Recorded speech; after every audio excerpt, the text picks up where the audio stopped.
சாதியை ஒழிக்க முடியுமா என்று கேள்வி கேட்டால் முடியாது என்றுதான் பதில் வரும். ஆனால் 2000 ஆண்டுகளாக அந்த கருத்து தொடர்ந்து அடைகாக்கப்பட்டு வருகிறது. அந்த போராட்டமும் நீடித்து வருகிறது. ஊழலை ஒழிக்க முடியுமா என்றால் ஒழிக்க முடியாது என்றுதான் சொல்ல தோன்றும். ஆனாலும் அதற்கான போராட்டங்கள், அதற்கான களப்பணிகள் தொடர்ந்து கொண்டே இருப்பதை நாம் பார்க்கிறோம். அதுதான் தேவை.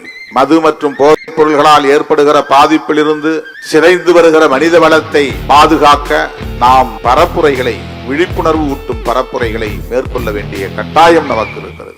இந்தியாவில் ஒரு சில மாநிலங்களை தவிர அனைத்து மாநிலங்களும் மதுபான வியாபாரத்தை செய்கிறது. IAS IPS படித்த அதிகாரிகள் அந்த பணிகளை மேற்கொண்டு திறம்பட செயலாற்றி வருகின்றனர். இதனால் யார் பாதிக்கப்படுகிறார்கள்? கள்ளக்குறிச்சியில் நடந்த நச்சு சாராய பலிகளுக்கு பிறகு நடந்த சிறுத்தைகளின் ஆர்ப்பாட்டத்தில் நான் இந்த மாநாட்டை அறிவித்தேன்.